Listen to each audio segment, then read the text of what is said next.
¿qué tal? Vamos a compartir en esta noche un programa más de La Puerta Abierta, pero no es un programa más.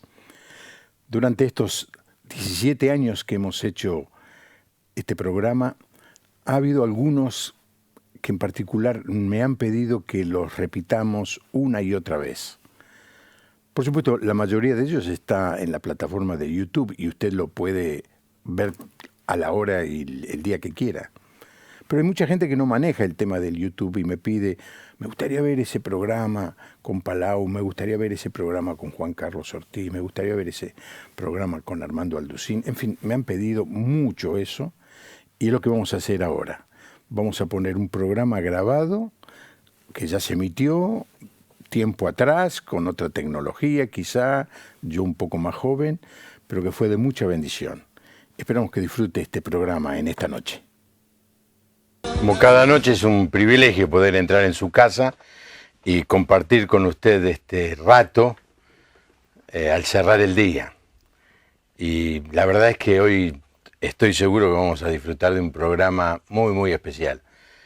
La vez anterior que estuvo aquí fue un programa grabado que produjo Polvareda, porque varios me lo pidieron, y lo hemos subido a la página de Facebook nuestra, La Puerta Abierta TV, así que usted puede buscarlo.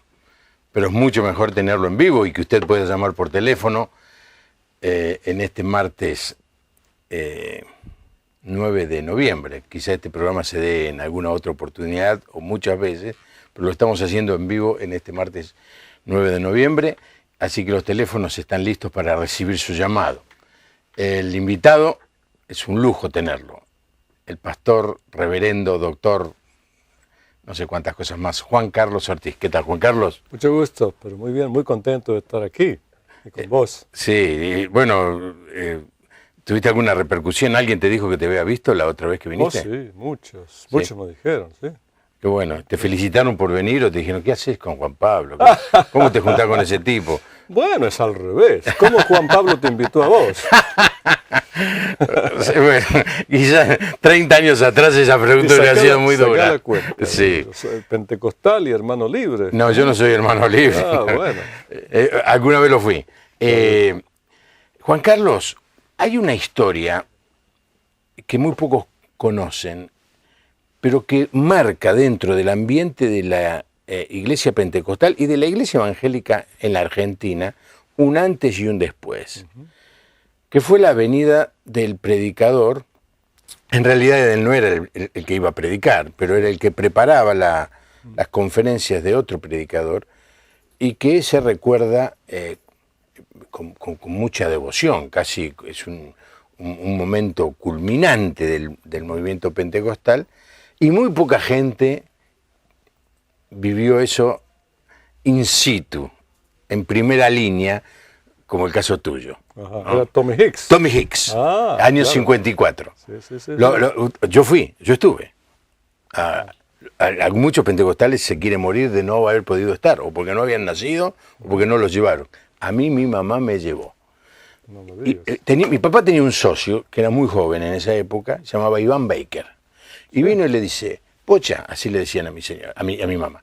Pocha, dice, hay un predicador, dice, vamos. Y mi mamá, claro, dice, bueno, vamos a preguntarle a José, mi papá. Y mi papá dice, si querés ir, andá.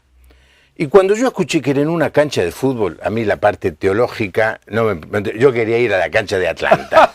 Yo quería conocer la cancha de Atlanta, que en esa época estaba en primera. Y entonces me sumé al grupo, fuimos con Iván Baker, mi mamá, y tenía 8 años yo. Ahora, ¿vos cuántos años tenías, Juan Carlos, en esa época? Tenía 19 o 20. Era en el 54. 54. Cuando tenía 20 años. ¿Y qué tal? ¿Cuál fue tu trabajo allí? Bueno, es una historia muy interesante. Mi iglesia, donde yo era miembro, no creía en ir al seminario. Yo fui. Sí. Y entonces me trataron muy mal. Cuando salí del seminario me excomulgaron casi. Sí. Entonces yo me fui muy triste y dije, voy a ir a la cancha de Tommy Hicks, como una rebeldía, porque tampoco querían a Tommy Hicks en ese tiempo. Entonces me fui a la cancha, me senté arriba de todas partes y estaba triste, deprimido. Mi iglesia, yo me gradué y dije, y ahora mándenme, díganme qué tengo que hacer. Y entonces la respuesta fue sacarme. porque era las Asambleas de Dios, que yo fui a estudiar las Asambleas de Dios. Sí, sí. Era otra denominación. Entonces me fui allá arriba y me puse a llorar y a orar y a clamar y al final me enojé. Me enojé con Dios. ¿Cómo? Yo dejo todo, fui a estudiar y me pasa esto, que me echan. Entonces digo, me voy. Y antes que empiece el culto, comencé yo a salir para afuera, que venía la gente, me voy a tirar al río o me voy a emborrachar, cualquier cosa. Estaba deprimido totalmente. Y cuando estoy saliendo, oigo por el parlante, si está Juan Carlos Ortiz en este lugar, por favor que venga a la plataforma. Ahí, ¿Qué? Yo esperé otra vez, así que me fui. Y me dijeron, mira Juan Carlos, recordamos en el seminario que vos eras el único estudiante que sabía un poco de inglés. Y Tommy Hicks necesita un secretario privado que esté con él en el hotel para recibir a la gente que va al hotel. Me ofrecieron un sueldo grande. Ay, ay, ay. Entonces yo digo, pero ¿cómo puede ser? Es Dios que me dijo, Juan Carlos, yo no te abandoné. Porque eso de Tommy Hicks me catapultó al mundo. Claro. Entonces así empezó. Mira. Entonces yo tuve, la mañana próxima fui con él al Hotel Continental y yo estaba abajo recibiendo a la gente que venía. Hasta la esposa de Tecer, el vicepresidente, venía el presidente de la Cámara de Diputados, creo que era Cámpora, sí, gobernadores, hasta el presidente de Bolivia. Yo tenía que traducirlos para Tommy Hicks. Dicen que me equivoqué, dije que era 9 de noviembre, pero no es 9 de octubre hoy. Está claro. Ah, mira. Se te escapó, no te diste cuenta. Pero los televidentes son filosos, ¿eh? Llamaron. ¿Quién era Tommy Hicks? Tom Hicks era un evangelista que escribió, estaba en Chile y venía aquí porque una senadora de Chile le había pedido a Perón que lo reciba, que eran amigos. Entonces Perón le dio una audiencia a Tommy Hicks, que en esa época era una cosa totalmente rara en Argentina. Sí, digamos que Perón estaba en su último año, Sí. porque en el 55 fue la revolución. Sí. O sea que era un momento muy difícil, Sí. en donde ya, no sé si ya se había enfrentado a la Iglesia Católica, Sí. con eso de las quemas de las A mí iglesias. se ¿o me no? ocurre que eso ayudó. Sí. Es decir, que él dijo, voy a poner un protestante, porque tenía problemas con la Iglesia Católica, Sí. claro. Entonces, lo que yo oí de Tom Hicks y otros, que el presidente Perón tenía una eczema, y que él oró y que él se curó.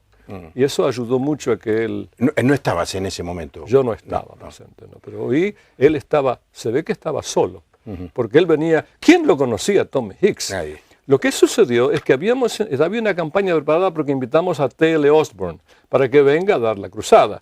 Y cuando Stokes fue a esperarlo a este hombre al aeropuerto y lo traía, pasó por el correo a buscar la correspondencia y había una carta de Osborne que no podía venir. Y Tommy dijo, yo soy la persona que Dios va a usar aquí. Así nomás. Entonces, como no era conocido, Tommy Hicks miró en La Voz de la Sanidad, una revista de Estados Unidos, y estaba el nombre de Tommy Hicks en la lista de evangelistas. Así que, en base a eso, le aceptó. Y después que ya estaba todo preparado para la cancha de Atlanta. Ajá. Así O sea, que no querían volver para atrás. No, y subió al púlpito Bueno. sin conocerlo mucho. Claro, claro. Más, Tommy Hicks era un hombre que tenía también sus problemas. Estaba separado de la esposa, etc. Pero él era un hombre de Dios. Yo testifico porque estuve con él. Era un hombre de Dios. Tengo historias tremendas de lo que me pasó con él. ¿Sí? Lo que pasó fue que, usted tiene que entender esto, la iglesia evangélica nunca había salido a un estadio. Sí. Las iglesias eran chicas, 200, 300, la que tenía 500 miembros ya era una cosa muy, muy grande. Y de golpe comienza esta campaña en la cancha de Atlanta, que empieza de abajo, no es que el primer con día... 500 personas. 500 personas en la cancha de En la Atlanta. cancha de Atlanta, era un papelón. Pero él dijo, la semana próxima llenamos esta, la semana otra esa y la tercera semana esa parte de la cancha. ¿Sí? Y se llenó todo. Sí, sí, Tuvimos sí. que ir a Cuando yo otra fui- cancha después a sí. Huracán. Cuando yo fui está absolutamente llena, Sí, menos la parte de atrás del escenario. ¿no? Yo que me acuerdo, tenía 8 años, un escenario muy precario comparado con lo que hoy arma que Dante dirigía los- Gebel, nada que ver, o Palau, y con unas bocinas a una cierta distancia que serían los baffles de hoy, los no equipos había de lo que hay potencia. ahora, El microfonito allí. Sí. Y el que dirigía los cantos era con un acordeón. Ah, sí. Era el hijo de Andresen, Rolf Andresen. Él no dirigía la alabanza, pero tocaba. Sí. Y uno de la Alianza, un pastor de la Alianza, era el que dirigía los coristas. Qué bárbaro. Sí. Lucía de Santa Fe recuerda al pastor en sus primeros años de cristiana en Caballito. Dice que lo ve muy bien con una pinta bárbara, que está muy feliz. Bueno, gracias. El Muchas pastor Osvaldo Butilo está feliz de ver a sus dos amigos y le manda un saludo afectuoso. Ah, qué bueno. Bueno, el pastor Ricardo Antico de Santa Fe, discípulo del pastor en la iglesia de Hidalgo, manda saludos, dice que también, que lo ve muy bien. María de San Nicolás, emocionada de ver al pastor, manda saludos. Pues esa es la ventaja de estar en vivo. Claro, la otra vez no teníamos la reacción instantánea de la gente. Claro. Juan Carlos, ¿vos viste algún milagro, pero de 0 a 100? Eso sí vi muchos. No tanto en los estadios, porque allí había milagros, pero era una multitud. Pero en el hotel, un ejemplo, vino un día, además las lecciones que él me dio personalmente, vino un día la señora de Tecer, la esposa del vicepresidente, vino la señora Tau, que era de la casa Tau, la dueña de la casa Tau, y vino otra señora, eran 3 mujeres de la otra sociedad. Entonces llegan y las habían dicho que venían. Así que en el hotel la pusieron en el room, en el VIP, ¿cómo se le dice en español? VIP. En el salón, en VIP también le dicen. El salón VIP. Bueno, entonces dice, nos llaman a la pieza de Tommy Hicks, dice, llegó la visita para usted, baje por favor, que está en el VIP. Entonces yo voy y le digo a Tommy Hicks, dice, no, si no viene a mi pieza como todo el mundo, no las atiendo. Así nomás. Yo voy abajo, le digo al gerente del hotel, mire, dígame que no la va a atender, que tienen que ir a la pieza. No, nunca podemos permitir eso, que esta gente vaya a la pieza de él. Entonces yo voy arriba y él dice, no, si no vienen, no las atiendo. Entonces usted no sabe lo que dijo en Santiago, dice que no hay que hacer acepción de personas. Claro. Entonces yo voy abajo y le digo al gerente, y la señora de Tecer se dio cuenta que había un problema. Y dice, ¿qué pasa? Le dije, mire, el pastor Hicks es una persona que no quiere hacer diferencia de clases ni de personas. Dice que si usted no va a su pieza, él no lo va a atender. ¿Qué quiere con su pieza? ¡Ay, qué maravilla! Dijo, que debe ser un hombre maravilloso, dijo. Y se vinieron a la pieza y paradas, porque era una pieza chiquita. Y entonces una de esas, la señora que no me acuerdo el nombre, le dice a Tommy Hicks, mi papá hace 10 años que desapareció, se fue de la casa, desapareció, no lo vemos más. Y mire que son amigos de los presidentes, no lo pudimos encontrar por ningún lado. Y yo traje una camiseta de él, dice, porque así pensó que... Dice, para que a ver si usted hace que vuelva. Entonces usted agarró la camiseta y dijo, en el nombre de Jesucristo, y oró, dice, esta noche antes de irse a la cama va a tener noticias de su papá. Ay, eso me puede atender, lo dijo así. Che, como a las 8 llaman por teléfono y dices, llorando, ¿sabe que mi papá nos llamó por teléfono y mañana desayunamos con él? Es un milagro grande. Tenía esos dones él. Otro milagro que me acuerdo, si querés que te cuente otro, sí. Era un señor que llama por teléfono y él estaba enojado ese día porque hasta había trabajado. Estaba todo el día con gente que venía para que ore y la noche el culto y tenía que preparar el mensaje. Entonces estaba enojado, quería descansar. Entonces no contesta el teléfono. Así que llamaba el teléfono y yo no contestaba, pero después llamó otra vez y me dio pena y yo lo tomé. Dice, deje ese teléfono. Así, Y me dice, ay señor, estoy muy grave, tengo una sinusitis infecciosa que hace mucho que la tengo. Y el doctor me dijo que no me voy a curar. Tengo todo tapado, la cabeza, los oídos, la nariz. Y entonces le digo, pero hermano, es una cosa muy grave. No me importa, deje ese teléfono. Y digo, pero deme el teléfono. Y agarró y dice, en el nombre de Jesús sea sanado. ¡Paf! Y colgó, así enojado. Querido, llama a la media hora este hombre y si usted no sabe lo que pasó. Cuando colgué el tubo, tuve que ir al baño, empezó a salirme de todo, de la nariz, por la boca hasta por las orejas, dice. Y me siento bien. ¿Qué cosa? Y lo hizo enojado. Viste, yo creo que él tenía el don de fe. Sí. Porque, ¿te acordás de ese profeta que maldijo a los muchachos que le decían, sube calvo? Sí, y, sí, y los Eliseo. mataron. Bueno, y es así, enojado como estaba. Se sanó el hombre. Qué cosa, tremendo. Pero esa lección de no hacer distinción de personas, a mí me ayudó muchísimo hasta el día de hoy. Oh, sí. Sí. Es muy interesante porque vos y yo, Juan Carlos, conocemos mucha gente que si es famoso lo recibe en el VIP, si no es famoso no lo recibe. En la iglesia, de Sí. Saluda, o en las cruzadas también he visto eso, saludan a los conocidos y a la gente común ni siquiera le dan la chance de saludarse. Es una costumbre ahora, porque cuando yo voy a predicar en una iglesia, me llevan a un saloncito. Digo, hermanos, yo quiero estar en la adoración. Yo soy creyente también, les digo. ¿Por qué se creen que yo no soy creyente, que no quiero cantar? No puedo cantar. Así les digo, ¿eh? En esta conferencia así les dije, yo me iba al culto a cantar, porque yo soy creyente igual que usted, lo digo. Pero sí, es una costumbre esa acá ahora, sí, porque antes no era así. No, yo no la tengo, pero hay personas que sí la tienen. Hay que respetar también que muchas veces el pastor está en varias reuniones y no podría estar todo el tiempo en primera fila. Yo miro con mucho cuidado, no hago una crítica de eso. Claro, si son dos reuniones, por ejemplo, uno va a descansar un rato antes de la otra reunión. Sí. Pero yo en la última reunión me voy a la puerta a saludar a los creyentes, porque así hicimos toda la vida y ¿por qué voy a cambiar? Aunque sean 1000. Aunque sean 1000. Aunque sean 5000. Las iglesias que yo voy tienen 3000, 4000. La de anoche tenía como 5000 personas. Sí. Eran varios cultos, tuvieron 4 cultos uno tras del otro. En el último culto yo me voy a saludar a la gente, en los otros no porque veo destrozado. Bueno, entonces alguien del primer culto va a decir, ve, a nosotros nos discriminó. Claro, es lo que vos decís. Claro, hay que tener mucho cuidado, sí. ¿No? No hay que criticar, yo no lo critico eso, no. Pero yo digo que yo quiero cantar también. Y si no canto porque me guardo la voz, quiero estar, levantar las manos. Juan Carlos, ¿qué es lo que más te gusta cantar? Si vos estuvieras solo y de golpe tenés una gana de cantar en tu casa, en el auto. No te voy a decir. Si vos me preguntás un himno favorito, te digo ese, en inglés, It is well with my soul, que dice, si en paz inefable quisiera vivir, o lucho en angustia y dolor,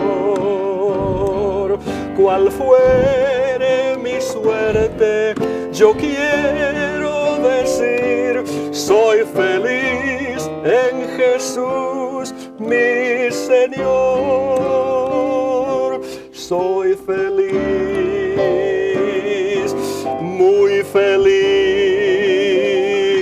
Soy feliz en Jesús, mi Señor.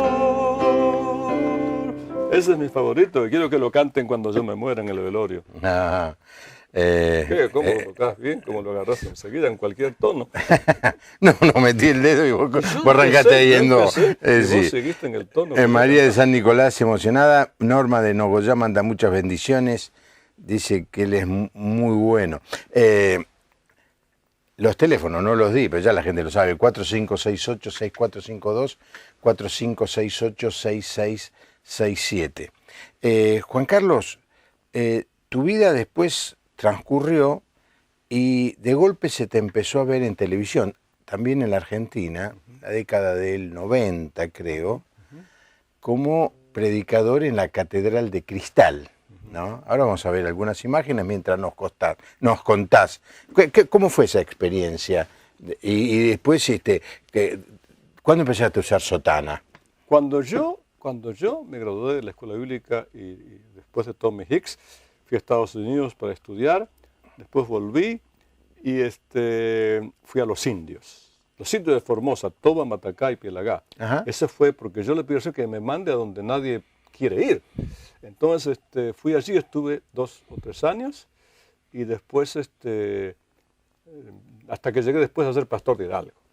Entonces un día me fui a Estados Unidos porque mis viajes internacionales, de acá no había vuelos ni a Australia ni a Sudáfrica, había que ir siempre a Los Ángeles o a Miami para ir o a Nueva York. Así que me mudé por los viajes. cerca de cualquier aeropuerto, me voy a San Francisco. Entonces, un día recibo una llamada del doctor Schuller diciéndome, yo lo escuché a usted en Lausanne hace muchos años. Año 74. Y le dije yo dije, a este lo voy a invitar a mi iglesia. Después me olvidé, dice, ya pasaron no sé cuántos años. Entonces, quiero que venga a comenzar, no, quiero que venga a predicar. Y fui a predicar. Y después que terminé de predicar, me llama desde su auto por teléfono a la sacristía, ¿no? Decimos mezanín, y dice, Juan Carlos, quiero hablar con usted para que usted venga y empiece aquí un ministerio hispano. Y así es como llegué a la catedral. Entonces me dijo, esta catedral y las cámaras es el traje de etiqueta que el Señor me regaló para mi fiesta espiritual. Y yo quiero prestárselo a usted. Entonces dije, mire, yo vengo con una sola condición, que los hispanos sean tan miembros de esta iglesia como los anglos. Porque había en esa época que los anglos le daban un saloncito a los hispanos y cuando lo precisaban, usted no puede entrar en el culto porque lo precisaban para una fiesta el domingo o les hacían pagar alquiler. Pero yo quiero que sea igual. Dice, no puede ser de otra manera. Así que así fuimos en la catedral. Toda la catedral era nuestra, las cámaras, todo era nuestro y nos trató igual que a los de habla inglesa. Que fue la primera. Ahora muchos hacen así. Sí, sí. Vamos a poner el video ese que... Yo estaba en Australia cuando él me llamó. Vamos a poner el video que tenemos allí en nuestro... Ahí está. Ahí se te ve predicando en la catedral. Bueno, usé la sotana porque ahí se usa sotana. ¿Ah, sí? No, porque yo la inventé. Sin audio, por favor. Yo había predicado con... En este video que se puede ver de YouTube, lo sacamos de YouTube, estás predicando en inglés. Ah, sí, porque yo era asistente de Schuller para... Cuando él hiciera de vacaciones o viajaba, yo predicaba en su lugar. Claro. Sí. Y si no predicaba... Déjenlo un ratito, ahí está, sí. ¿Y qué es esa sotana? Esa sotana no es una sotana, es un traje académico, un robe académico. Es decir que ustedes ven las cintas de la manga, quieren decir el grado que usted tiene, un doctorado. Ese es el doctorado. Y la capucha, el color de la capucha dice de qué te graduaste. Eso es teología. No, eso es leyes. Teología es colorado. ¿Sí? Ese es el significado. Porque el fundador de la Iglesia Reformada y presbiteriana quería que sus pastores sean bien educados. Y ahí tenían que decir que eso quiere decir que esta persona estudió, eso quiere decir. Claro. Vos sabés que yo pensé que era como suele suceder en muchas comunidades que tienen un uniforme, no sé cómo decirle, un ropaje sacerdotal, digamos, ¿no? Bueno, la sotana la usan los católicos y también los luteranos. Pero los presbiterianos usan esas, se llama academic robe, o sea, una túnica académica. Sí. Se usa para las graduaciones eso. Sí. Si vos te graduaste, por ejemplo, de doctor, eso te lo pusieron el día que te dieron el diploma. Sí. Y después eso te sirve para predicar. No, yo nunca había escuchado esta explicación. No pensé que era algo más pero que todo aclarar que religioso. Cada vez se usa menos. Sí. Pero en la catedral quedaba bien. Sí. Explica un poco a la gente qué es la catedral, digamos, como edificio. La catedral es un predio de allá son 40 acres, que eso debe ser como 10 hectáreas quizá, ¿no? 10 o 15 hectáreas, que está con jardines maravillosos, monumentos que son escenas bíblicas, como la mujer adúltera, el buen pastor, el hijo pródigo, tremendas, hechas por los artistas mejores del mundo. Entonces, y la Catedral de Cristal es uno de los tantos edificios. Hay un edificio que hay una escuela, y después hay un edificio que es para recibir a los visitantes. Hay otras tantas capillas para hacer distintos. Se puede hacer varios casamientos a la vez en la catedral. Y la catedral es un edificio que es todo de vidrio, que fue el primero. Después muchos edificios de negocios empezaron a ser de cristal también. Y es un esqueleto de hierro, de acero, que bien formado, porque allá hay terremotos. Hemos tenido terremotos que los vidrios hacían en la catedral. Y tiene una plataforma grande, está hecho para la cámara de televisión, más que nada. Y entonces tiene 3.000 asientos y tiene una orquesta sinfónica y tiene un coro sinfónico. Y un órgano de tubo. Y un órgano de tubos que es el tercero más grande del mundo. Y creo que es el más grande de Estados Unidos. Ahora, ¿qué pasó? ¿Podés contarlo Sí, por televisión? En pocas palabras puedo cruzar, puedo trompar. Y de paso, yo soy miembro de esa iglesia. No me fui porque no quería irme en un momento de dolor. Además que soy viejo, ya voy a andar cambiando otra vez. Pero el doctor Schuller, cuando se tenía que retirar, dejó a su hijo en contra del consejo de todos nosotros, que decíamos que el hijo no estaba capacitado. Él dice, sí. Entonces el hijo tomó y la iglesia comenzó a ir para abajo. No entraba dinero como antes y perdió membresía. Entonces, asustados, me llamaron para ser pastor ahora en la parte inglesa. Que siendo pastor en la parte inglesa... ¿Ya era jubilado? Ya era jubilado yo. Claro. Siendo pastor en la parte inglesa, yo tenía también debajo mío los hispanos, porque el doctor Schuller estaba arriba mío cuando yo era pastor hispano. Entonces, estando allí de pastor interino, el trabajo del pastor en la denominación nuestra, cuando hay un cambio de pastor, sea porque se muere o por cualquier cosa, la denominación nombra un pastor interino que prepara para el próximo pastor que viene. Preparar quiere decir, generalmente hay división cuando se va un pastor, entonces él tiene que calmar, poner la paz.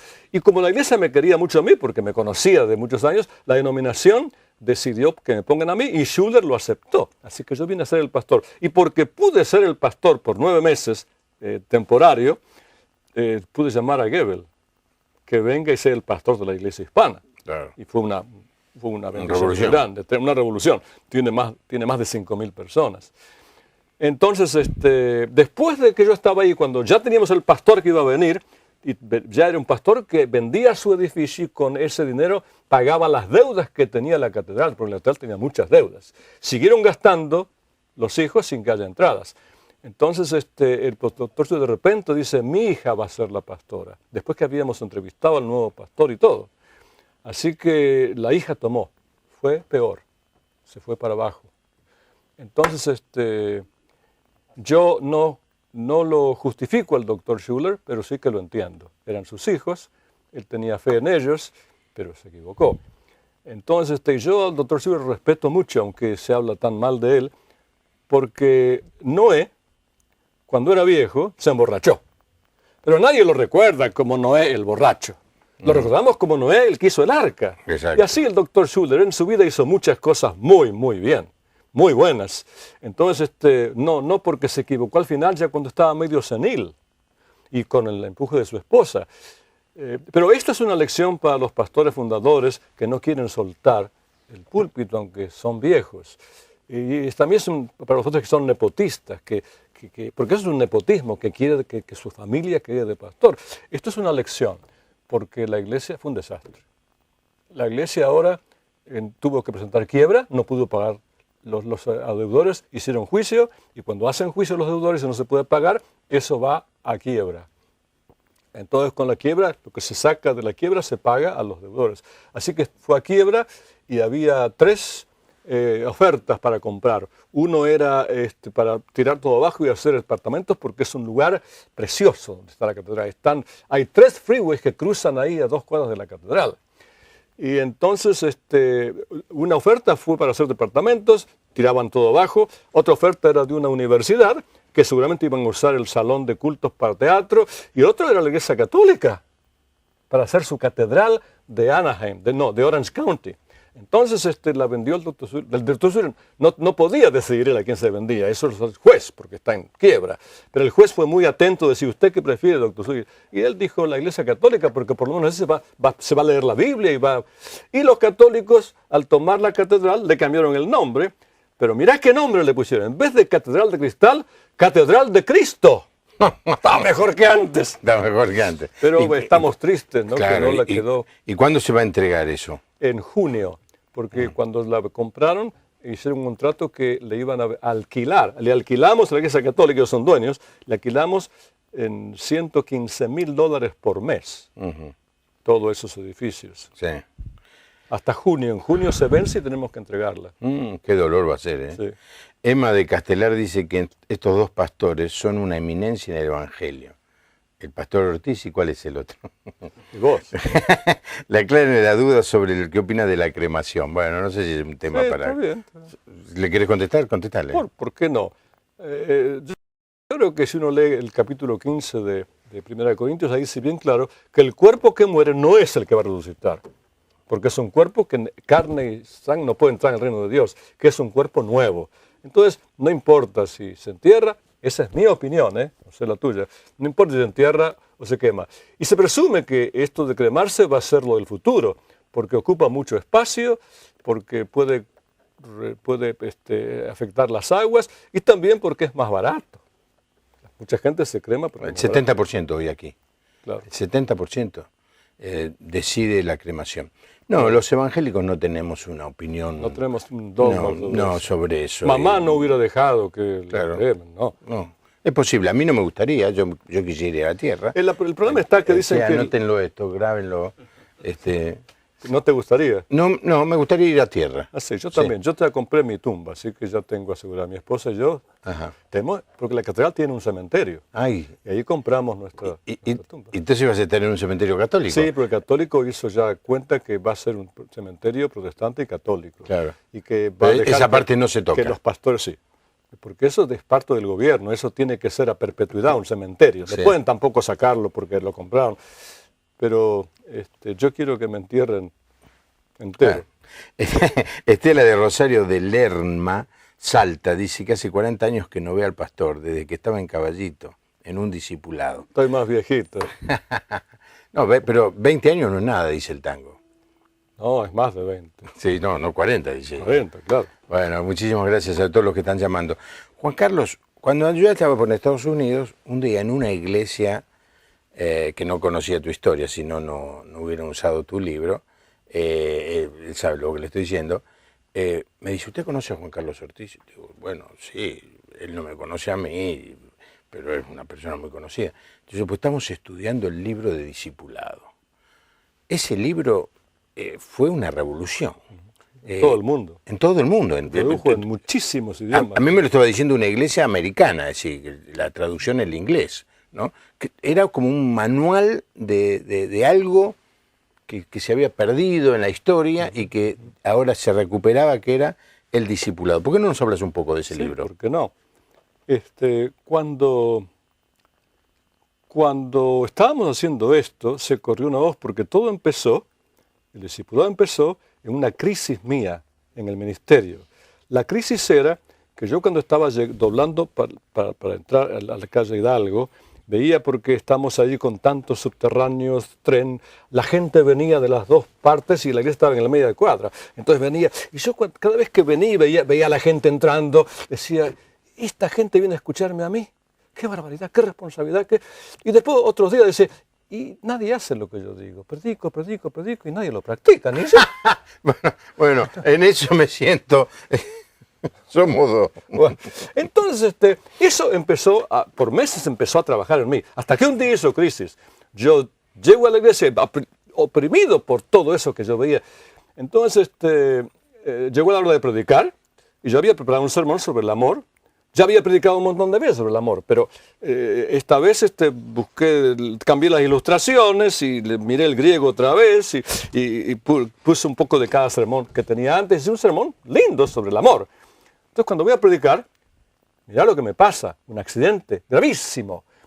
Cuando estoy por anunciar el mensaje, una voz me dice acá adentro, ¿otro más? Y en esa carga que yo tenía, ese otro más significaba lo siguiente. En ese momento lo supe, significaba lo siguiente. ¿Cuántas veces predicaste amor aquí? Muchas. ¿Lo hicieron? No, ni yo. ¿Vos creés que porque vas a predicar hoy lo van a hacer? No. ¿Y entonces para qué vas a predicar? Se me fueron las ganas de predicar, totalmente. ¿Y ahora qué hago? ¿Sabes lo que hice? Porque era un caso serio, era una crisis. Dije, hermanos y hermanas, el mensaje de hoy es amaos unos a otros. Y me senté. La gente pensó que sería que iba a cantar el coro otra vez. Después de medio minuto, que pareció una hora, me paré y dije, hermanos, dije que el mensaje para hoy es amaos unos a otros. Y me senté otra vez. La gente ya se empezó a alarmar. Mi esposa dice, ¿qué le pasa a Juan Carlos? Pensaban, vendrá un solista. Y yo por tercera vez me levanto y digo, el mensaje de hoy es amaos unos a otros. Y esta vez me bajé de la plataforma y me senté en la primera fila. Y cuando bajaba decía, yo sé contabilidad, sé escribir a máquina, yo puedo conseguir un trabajo. Estaba seguro que los diáconos me iban a echar. Porque era un desastre. Pero yo no daba más. Esto era una carga en mi alma que me pesaba. Esto de predicar, predicar, predicar. Y no ser oidores y no hacedores. Entonces, estaba ahí en el banco y entonces el de al lado le dice al otro, mira, me parece que yo sé lo que el pastor quiere decir. Y yo dije para mí, mentiroso si ni yo sé lo que quiero decir. Dice, ¿cómo te voy a amar si ni sé tu nombre? ¿Cómo te llamas? Y se presentaron. Si una necesidad tenés que te pueda ayudar, dijo el otro, bueno, no estoy preparado para eso, pero si quieres orar por mí, oraban uno por el otro, después oraban por otro, y después me preguntaban a mí, pastor, ¿tiene una necesidad? Claro que tengo. ¿Quiere que oremos? Sí, oren por mí. Oraban por mí. Y el de este lado, cuando le dijeron, porque así fue la fila, cuando dijeron, ¿tiene una necesidad? Dijo, sí, yo tengo una. No iba a decir nada a nadie si no me preguntaban. Pero yo vivo en el interior, y escuchaba al pastor Ortiz por la radio y quería conocer su iglesia. Así que junté plata, que costaba $50 más o menos el viaje, y me iba a venir. Pero mi esposa dice, yo también quiero ir. Digo, querida, tenemos un boleto ida y vuelta o 2 boletos de ida solo. Vamos por la fe. Así que vinimos, no tengo plata para volver. Así que entre todos ahí le dimos $50. No sé cuánto era el peso. Entonces, cuando miré alrededor, un montón de gente estaba haciendo lo mismo. Toda la iglesia era un murmullo. Uno con otro se abrazaban, se saludaban, se oraban unos por el otro. Y después empezaron algunos a sacar la billetera. Otros iban al teléfono de la iglesia porque un amigo empezaba trabajo y él sabía que un amigo de él nos ofrecía un trabajo. Y empezó, mira, fue como casi media hora que terminó, algunos en el suelo arrodillados llorando, otros riéndose, otros aplaudiendo, porque pasó en media hora. Todas las necesidades del momento de la iglesia se suplieron, porque yo no prediqué el mensaje del amor. Yo dije para mí, mamita, me decían, pastor, ¿qué idea que tuvo? Era un accidente. Entonces, yo dije, por otro lado, digo, qué fácil que va a ser predicar ahora. Pero cuando empecé a buscar qué predicar, me di cuenta que no era tan fácil. Claro, el domingo siguiente no se pudo predicar, porque había en la iglesia un ambiente de amor tan grande. Ustedes se acuerdan que fuimos criticados porque nos abrazamos, porque bailamos, porque eso empezó allí. Una fiesta de amor. Más, iban a la casa de los hermanos que no habían venido al culto y le decían, hermano, ¿en qué puedo ayudarte? Era una fiesta de amor. Entonces, cuando quise predicar el nuevo mensaje, después de 2 o 3 domingos que no pudimos predicar, me di cuenta por qué me costaba. Digo, Señor, ¿qué predico? Porque la gente me estaba preguntando, ¿y el próximo mensaje cuándo viene? Y los ancianos, ¿cuándo va a decir el próximo mensaje? Y yo digo, Señor, ¿qué les digo? Porque están esperando para hacerlo. Antes, cuando uno predicaba y nadie lo hacía, podía predicar cualquier cosa, no lo iban a hacer. Pero ahora digo, lo que les digo lo van a hacer. Vos sabés que cuando se enteraron que yo tenía el mensaje, la gente de los 2 cultos vino al primero para escucharlo. Empezamos a cantar y dice uno, ¿por qué no da primero el mensaje y después cantamos? Dice, así estaba la gente como cuando van a correr una carrera, sedienta del mensaje. Entonces yo ya me preparé mejor, dije, amar al prójimo, amar a un vecino. A un prójimo. Viste que en inglés es neighbor, es vecino, sí. ¿Verdad? Es al próximo, al prójimo, como a ti mismo. Entonces dije a los hermanos, amar como a ti mismo quiere decir desear para el prójimo lo mismo que deseamos para nosotros y nuestra familia. Y el prójimo no es un montón de gente. El prójimo, yo amo a todo el mundo, eso quiere decir que no ama a nadie. Uno, el prójimo. Entonces le dije, hagan un papel y teníamos papelitos preparados. Escriban los nombres de sus prójimos, los que usted ve todos los días, el vecino de acá, de allí. Entonces, y después elija uno. Y vamos a orar a Dios para que le guíe con cuál va a empezar. Esto se trata de amar al prójimo. Entonces, yo elegí con mi esposa a la mucama nuestra, Doña Tránsito. Entonces, Doña Tránsito era una mujer muy pobre, pero no sabíamos. Ella venía a trabajar todos los días 8 horas y yo ni sabía el nombre nomás. Y yo era el pastor y no sabía ni dónde vivía. Ni nunca. Le decíamos que Dios te ama, pero nada más. Esta vez fuimos a la casa de ella. Vivía en una pieza hecha de cartón y latas. Una letrina en el fondo con 4 palos y una bolsa alrededor. Y la pieza del piso de tierra. 3 chicos y todos viven en la misma pieza. Le dijimos, ¿usted cómo es? ¿De quién es este terreno? Ah, no sabemos. Dice, acá nos venimos y nos metimos. Dice, pero no sabemos de quién es. Digo, ¿por qué son tan? Pues, porque mi esposo es epiléptico, tiene varios ataques por día y como él es albañil, se cae de los andamios y entonces él queda en casa con los chicos, los lleva a la escuela y todo, y cocina y yo voy a trabajar afuera, porque él no puede trabajar en los andamios. Entonces, cuando salimos de ahí le dije, Marta, tenemos que comprar una casa para esta gente. Le preguntamos de quién era el terreno, compramos el terreno para ellos. Después con los chicos hicimos un pacto y toda la iglesia estaba haciendo esto con alguien, ¿eh? Atención, un pacto de que íbamos a hacer una lista de las cosas indispensables, de las necesarias y de las cosas superfluas. Entonces, superflua, Coca-Cola, helados, taxis, todo lo que se pueda vivir, quizá mejor sin eso. Entonces, vos sabés que descubrimos la iglesia que teníamos el 20% de nuestras entradas en superfluas. Entonces comenzamos a comprar, compramos el terreno, después le compramos ladrillos y el cemento, y él hizo la casa porque era albañil. ¿Vos querés creer cuando terminó la casa que tenía un dormitorio para ellos, uno para los chicos, y después tenía un comedor, baño y cocina? Entonces, cuando terminó, el hombre estaba sano, no vino más ataques. Evidentemente la angustia de la pobreza lo hacía peor al asunto. Ahora es pastor, ahora él, sí, después... Capaz que ya no está ni vivo, pero en esa época se convirtió al Señor después. ¿Te acordás el nombre? No me acuerdo. Ella se llamaba Tránsito, ya te dije, pero de él no me acuerdo el nombre. Él no venía.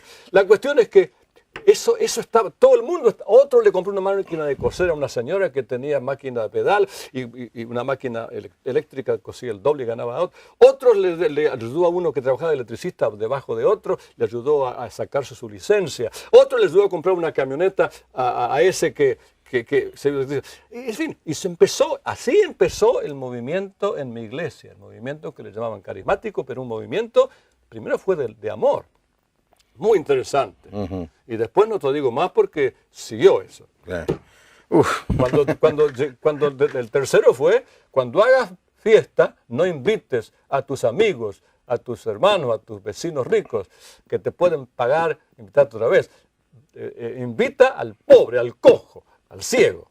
Entonces estaba la Navidad pronto y la gente dijo, se arruina la Navidad. Pero dije, bueno, vamos a hacer una cosa, invite a uno de estos ininvitables, a los más pobres del barrio, a esa que es prostituta o al homosexual o a uno que no tiene casa, invítelo a comer a su casa. Y yo invité a uno también, era una mujer. Entonces se revolucionó la iglesia. Y después, ¿cómo vieron las células? Vinieron las células porque después yo quería enseñar en orden de vuelta a cada uno que venía nuevo, ama uno a otro, ama al prójimo, cuando haga fiesta. Eso se transformaron en lecciones para las células. En las células se podía enseñar porque el primero que llegaba y lo ponían en una célula donde se empezaba con la primera lección y yo puse las lecciones explicadas en pequeños cuadernitos y así empezó las células en nuestra iglesia. En tu iglesia, que se multiplicaron. Claro. Pero no te dije lo más importante. Visión Mundial, claro, que iba a ser uno de los participantes del Congreso de Lausanne, mandó un grupo un team con cámaras para filmar lo que pasaba en nuestra iglesia, en Hidalgo. Entonces cuando yo fui al aeropuerto y vi que bajaban esas valijas con las cámaras, que viste, no eran cámaras así chiquitas, eran cámaras altas. Entonces me dice, venimos a filmar. Yo no esperaba, yo creí que iban a venir a entrevistarme.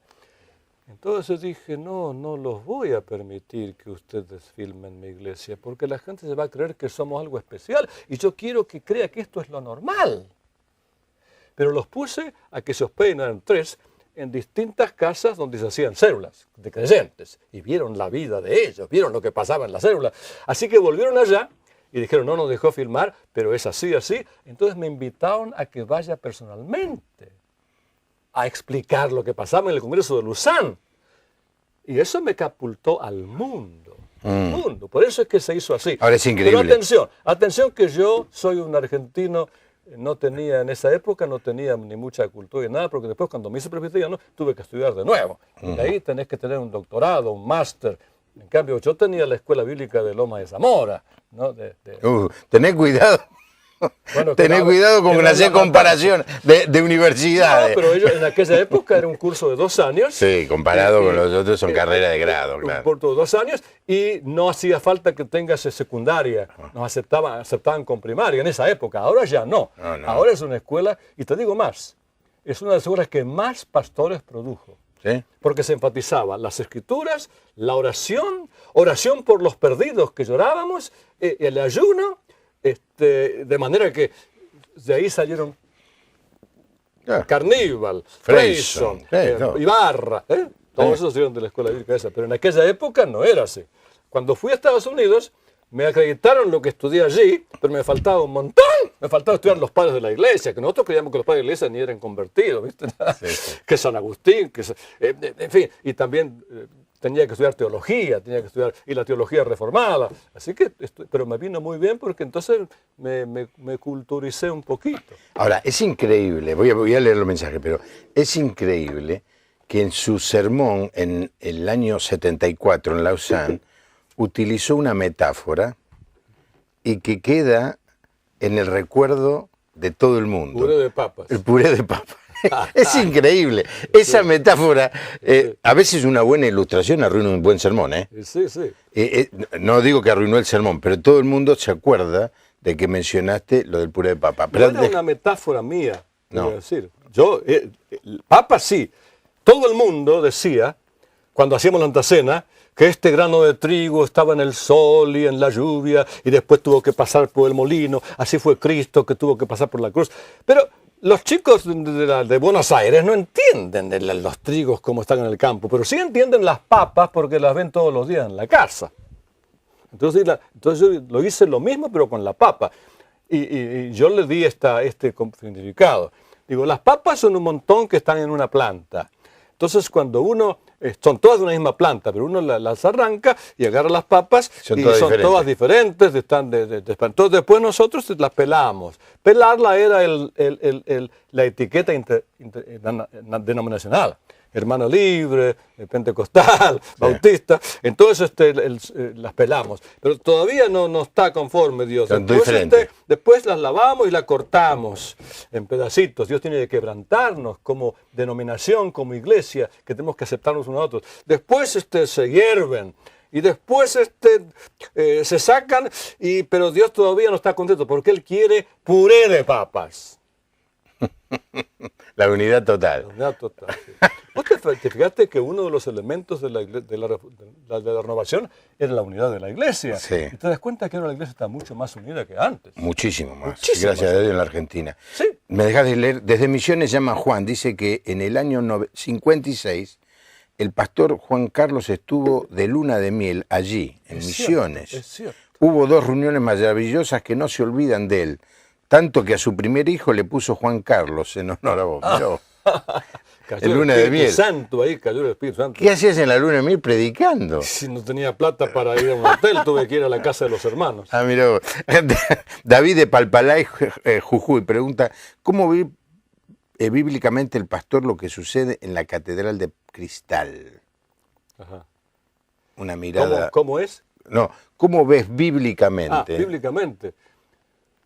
Bueno, es una pregunta muy abarca mucho, pero yo no sé, me quiere decir acerca de la doctrina de la Catedral de Cristal o acerca de lo que pasó. De lo que pasó, yo pienso. Sí, un desastre. Es decir que esa era puro... ¿Sabe lo que es nepotismo? Nepotismo es cuando uno quiere que su hijo sea el gerente de la empresa que él fundó y que su hija... Entonces preferían que se llame del apellido del padre y no uno que tenga los dones. Y ese es un error muy grande. Yo estoy convencido que fue un error. Pero yo dije al principio y lo repito, yo no lo justifico, pero lo comprendo, eran sus hijos. Silvia de Puerto San Martín, Santa Fe, al escuchar lo de la Catedral de Cristal, no le queda claro si es pastor, es carismático, pentecostal o hermano libre. Si puede aclararlo. El pastor que estaba ahí, el doctor Schuller, era de Iglesia Reformada, que acá se le conoce como presbiteriana. Allá es reformada, porque la presbiteriana vino a Estados Unidos de Escocia. Y la reformada vino de Holanda, pero son las dos mismas. Es como decir la Asamblea de Dios sueca y la Asamblea de Dios norteamericana. Sí. Entonces él es reformado, pero fue bautizado en el Espíritu Santo, el doctor Schuller, en Corea, en la iglesia de Jonggi-cho. Cuando fue allá, es que la hija tuvo un accidente que se tuvo que cortar una pierna, y Jonggi-cho oró por él y fue bautizado en el Espíritu Santo. Ahora, pero él no era pentecostal. Sí, no, pero yo creo que te preguntan, ¿vos qué sos? Yo soy Asamblea de Dios de nacimiento, soy pentecostal. Nací en la iglesia italiana, me eduqué teóricamente en la Asamblea de Dios. Pero de chiquito ibas a la iglesia. Manos libres. Ahí se convirtió mi madre. Lo contaste la otra vez, sí. Y era miembro de la iglesia de Villaluro. Claro, bueno, no vamos a explicar eso. Juan José Churranín tiene un testimonio bárbaro. Ajá. Es un gran amigo nuestro. Bueno, estuvimos juntos el domingo. Claro. Dice, él se convirtió con los Hermanos Libres en Zárate, pero le quedaba lejos la iglesia y se fue a una iglesia cerquita de la casa, eran pentecostales. Y le llevó 20 años en descubrir que eran diferentes. Sí. Pero después dice, me llevó 20 años más descubrí que éramos iguales. Qué lindo. Muy bueno. Y es cierto eso. En definitiva somos hijos de Dios. En un sentido, la iglesia reformada es más parecida a las Hermanos Libres. Sí, claro. Por la doctrina calvinista, claro. Gerardo de Sáenz Peña Chaco estuvo con el pastor en el año 57, en una de las reuniones en el Chaco, con los aborígenes. Dice que cantaban corito y zapateaban y levanteaban polvareda. Sí. Increíble, que se acuerde, casi 50 años atrás, más. Sí. Jorge de Entre Ríos emocionado con su madre al verlo. Pide que cante con qué, y ahí se rompe con qué. A ver, si podemos terminar. No tengo que cantar. Yo canté hoy porque no sé por qué, pero yo no soy yo le he hecho cantar a Estela de Carlotto, acá lo hago cantar a cualquiera. ¿Con qué? A ver si puede ser la gente de producción que nos diga cómo termina. ¿Con qué? No sé. A ver cómo sigue el coro, nos quedan 5 minutos. ¿Con qué? A ver, ¿con qué pagaremos? Ahora, no sé. A ver, vamos a terminar musicalmente. El coro de la campaña de Hicks. Sí, que era Cristo rompe las... Cristo rompe las cadenas. Sí. A ver, dame el tono. Cantemos en dúo, ¿eh? ¿Vos que cantás primera o segunda o qué? No, vos sabés que no lo saco. Cristo rompe las cadenas. Cristo rompe las cadenas. Cristo rompe las cadenas y me libra a mí. Yo diré aleluya. Yo diré aleluya. Yo diré aleluya. Pues me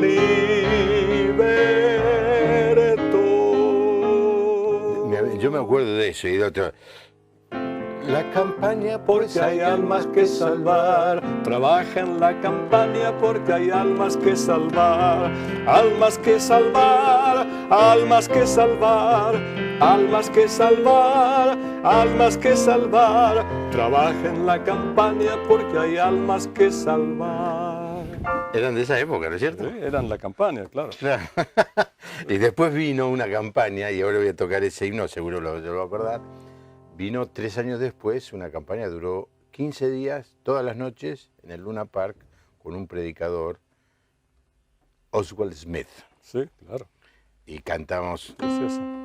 Gozo da, sí, en servir a Cristo, gozo en el corazón. Cada día Él da poder, nos ayuda a vencer y da gozo en el corazón. Bueno, lo hice cantar, este programa se va a vender. está prohibido hacer copias, no hagan CD de esto. Ay, ay, ay. No, por favor. ¿Cuál es tu plan? ¿Te vas a quedar en la Argentina? Sí, no estoy aquí, hasta, acá te digo, voy a ir, estuve en Lomayo Morana, Miguel Ángel Pereda en Casanova, Alberto Rey en San Martín, Rino Velo en Caseros, Rafael Pedache en La Paternal, David Feula en Berazategui, Pino Escarfaro de los Católicos, San Nicolás voy a ir, Osvaldo Carníbal, Caballito, Héctor Petreca, Villa Devoto, Jorge Guinapo en El Palomar, y Marcos y Miriam Fabre en Capilla del Monte, y Pujol en Corrientes. Mira, tu cuñado. Sí, sí. Bueno, qué agenda que tenés. Después te volvés a tu casa, pero Sí, ¿te da ganas de venir o no Sí, tanto a la sí, Argentina? sí. Yo viviría acá, Claro. pero los hijos y los nietos me dicen chao. Chao, sí, no, es muy duro. Sí. Bueno, Si pero no, yo viviría acá, Sí, claro. honestamente, porque acá Dios está obrando mucho. Pues es tiempo de cosecha. Sí, y la otra cosa es, Juan Carlos, que vos fuiste una persona controvertida porque eras un revolucionario, hacías cosas que nadie hacía, esa es la verdad. Algunas se entendían y otras no se entendían. Pero terminado el tiempo, al final de la vida, Sí, qué cosa rara, ¿no? te queda que todo el mundo te quiere. Todo el mundo te aprecia, te reconoce y valora lo que sos como persona, ¿no? Mi esposa fue a un culto que predicaba Luis Palau y como era la hermana, él la presentó y entonces después la gente, uno fue y le dice, estaba mi hijo al lado de él, David, le dice, hermana, usted viene de Argentina, sí. Usted no conoce un predicador muy controversial, dice que predica herejías, dice que creo que se llama Juan Carlos, y él dice, ¡es mi papá! Dice, ¡cállate la boca! Le dice. Y después dice, bueno, hay algunos que no lo entienden, dijo. Bueno, qué lujo, ¿no? Ser de la familia Palau, casado con la hermana de Luis, Ajá. la hermana ¿cómo es el de Corrientes? Pujol, Pujol y la hermana de de Silvoso. Silvoso. Mamita. Sí. ¿Se juntan todos alguna vez? Sí, Tiene que sí, filmarlo, sí, esas sí, reuniones sí. estén todos, tienen que filmarlo. Yo soy muy Yo la amigo, compro, yo soy compro muy ese amigo de CD. los tres, sí. Claro, seguro. Bueno, muchísimas gracias, Juan Carlos, por haberte placer. molestado de venir. No, no es una molestia. Siempre que vengas en Buenos Aires, porque sos la historia viviente, nadie sabe de lo de Tommy Hicks como vos, nadie. Sí, porque soy viejo. Bueno, yo sí, pero sí, es verdad, pero Dios te ha dado una lucidez tremenda y yo creo Pero que todos fueron coincidencias que son milagros. No fue porque yo tenía un valor especial. no, está claro, te no. ibas Es por a la gracia, suicidar sí. y terminaste en la plataforma. Por la gracia. La gracia de Dios. Todo gracias. Está bien con mi alma, está bien. Espero que le haya gustado el programa, a mí me encantó. Usted dirá, ya sé, ¿por qué no lo trae todas las noches? Tiene una agenda, usted acaba de ver. Mañana va a estar con nosotros el obispo de la iglesia anglicana, Gregorio Venables, también un gentil hombre lleno de historias y de muchas cosas para contar. Qué bueno. Él también usa sotana, quizás. Bueno, no va a venir seguramente con el cuellito, ¿no? Porque el hábito hacia el monje. Gracias, nos encontramos aquí. Que Dios le bendiga. Hasta mañana.